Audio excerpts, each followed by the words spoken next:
Poate un creștin al zilelor noastre să se mântuiască locuind în oraș, în mijlocul atâtor curse și ispite, sau ar fi musai să se retragă undeva, poate nu în pustie, dar într-o zonă de munte, într-o zonă aproape de mănăstire sau, mă rog, poate chiar în mănăstire.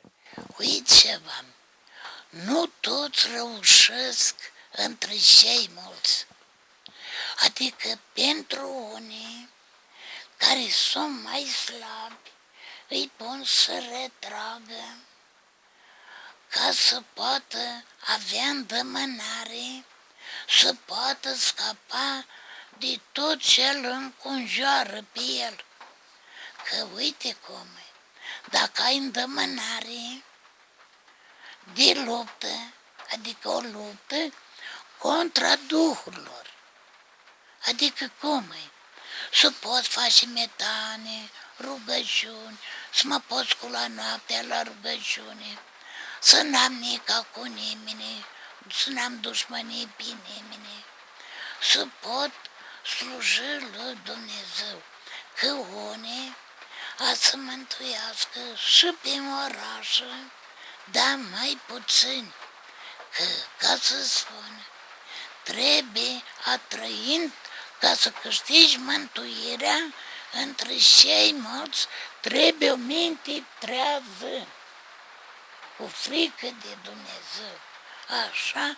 Dar se poate și în lume. Da, poate, dar e totul dacă te pot descurca. Dacă te pot descurca, ai duhovnic, te duci la mărturisit și să nu am nica cu nimeni, adică să n-am răutate pe nimeni și să doresc mântuirea tuturora. Dar momentul de față îi nevoie a să ruga călugării și preoții și maicile și creștini care a sporit în nevoință, a ne ruga ca bunul Dumnezeu să-i lumineze pe cei mari,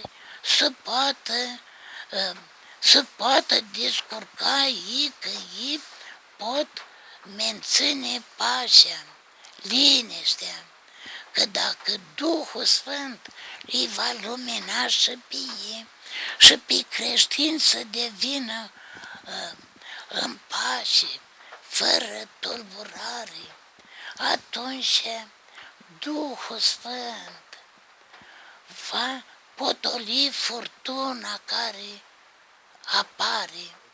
Aș vrea să vă rog câteva cuvinte de folos pentru cei care cred că sfârșitul lumii se va întâmpla poate în această generație, care cred că e începutul sfârșitului, ca să zic așa.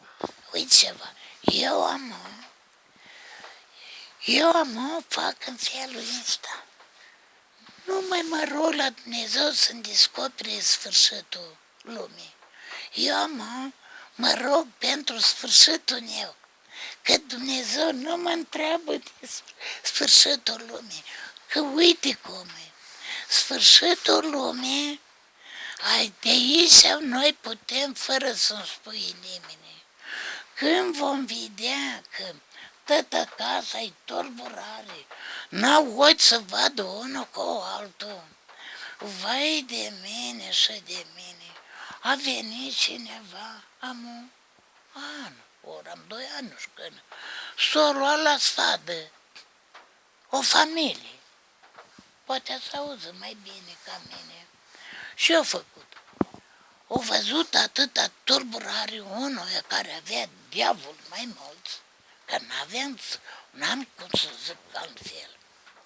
S-a nervat și-a luat un șocan, că era aproape de șocan, o da câte un șocan la fiecare în cap. Și când a văzut că nu mai neșcă nici unul, chiar coborât, s-a omorât și el pe el singur. Așa face diavolul la sfârșitul lumii. Că să știți asta, Doamne ferește, dacă noi suntem slabi de credință și noi nu biruim vrajba, tulburarea, așa se va întâmpla vai de mine și de mine, se va întâmpla o nenorocire și nu numai pentru noi, chiar și pentru cei mari.